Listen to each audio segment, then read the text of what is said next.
일소일소, 일로일로란 말이 있습니다. 말 그대로 한 번 화낼 때마다 한 번 늙고 한 번 웃을 때마다 한 번 젊어진다는 뜻입니다. 이 오래된 지혜는 최근 과학적인 연구를 통해서도 사실로 밝혀지고 있습니다. 이처럼 분노를 지혜롭게 다스리는 일은 건강은 물론 행복하고 아름다운 삶을 위해 반드시 필요합니다. 우리 자녀들과의 관계에서도 마찬가지입니다. 화가 난 아이를 다룰 때 부모가 같이 화를 내면 대화의 소통이 이루어지지 않습니다. 소통이 되지 않으니 호통치게 되고 결국에는 고통스러운 관계로 이어지게 됩니다.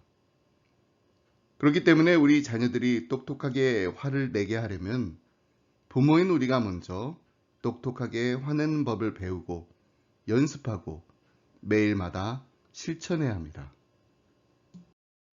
화난 아이를 다루는 부모 지침을 화의 영어 단어인 anger, A-N-G-E-R의 알파벳을 이용해 오행시를 지어보았습니다. 첫 번째 A, acknowledge. 먼저 화난 감정을 인식해야 합니다. 아이가 화가 났다는 사실 자체를 인정하지 않고 받아들이지 않는다면 상황을 변화시킬 수 없습니다. 두 번째 N, notice. 부모도 화가 났다면 왜 화가 났는지 생각해 봐야 합니다.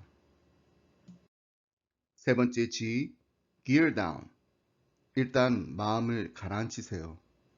감정이 상승되는 것을 피하고 적절하게 반응하려면 잠시 여유를 가질 필요가 있습니다. 아이를 잠시 자기 방 안에 가 있게 하거나 부모가 잠깐 그 자리를 피하는 타임아웃을 사용합니다. 화장실로 가서 세수를 한다거나 부엌으로 가서 물을 한 잔 마셔도 좋습니다. 아니면 심호흡을 하고 천천히 50까지 세어보는 방법도 있습니다. 화가 나려고 할 때마다 다음과 같은 간단한 말들을 기억하고 마음속으로 이렇게 말합니다. 긴장을 풀고 마음을 가라앉히자. 나는 평정을 잃지 않겠어. 화를 낸다고 문제가 해결되지는 않아. 내 아이는 지금 할 수 있는 한 최선을 다하고 있는 거야. 나를 화나게 하려고 그러는 게 아니야.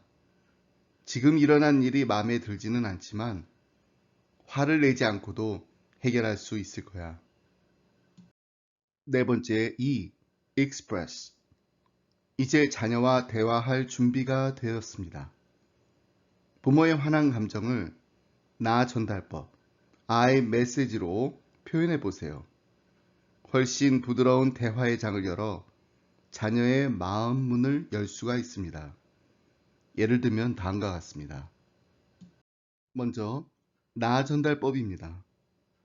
엄마가 숙제하라는 이야기를 여러 번 했는데도 내가 귀담아 듣지 않으니 엄마는 화가 나는구나. 내가 숙제를 안 해가서 선생님이 무책임한 아이로 생각할까봐 걱정이 돼서 그래. 너 전달법은 이렇습니다. 넌 도대체가 몇 번을 말해야 말귀를 알아듣겠니? 엄마가 너 때문에 속 터진다, 속 터져. 내가 자꾸 숙제를 안 해가면 선생님이 너를 보고 뭐라고 생각하겠니?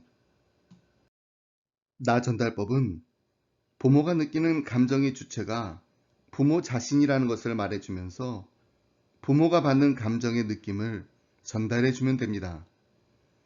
하지만 너 전달법은 부모를 화나게 만든 것이 아이라는 죄책감과 함께 너 때문이라는 비난의 소리로 받아들여지기 때문에 자녀들이 마음문을 닫고 철통 방어막을 치게 됩니다.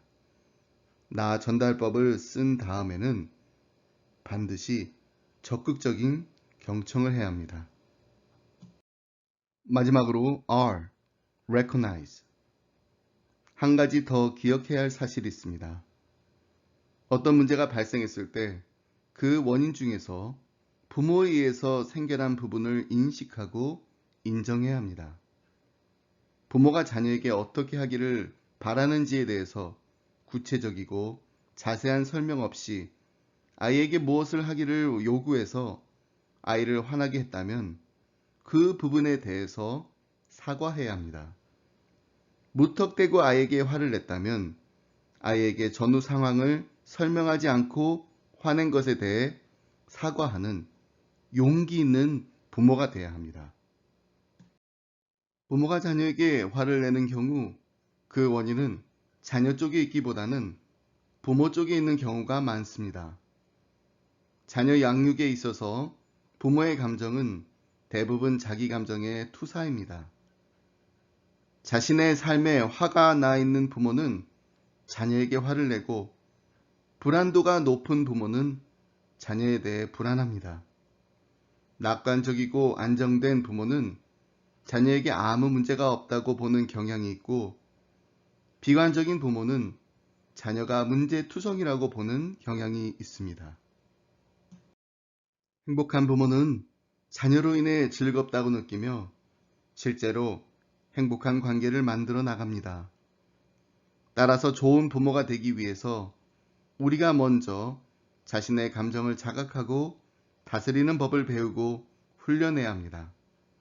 똑똑하게 화내는 부모 밑에서 자란 우리 자녀들이 똑똑하게 자신의 감정을 잘 표현하고 다스릴 줄 아는 지혜와 능력을 갖추길 바랍니다. 지금까지 스마일 목사 김성호였습니다.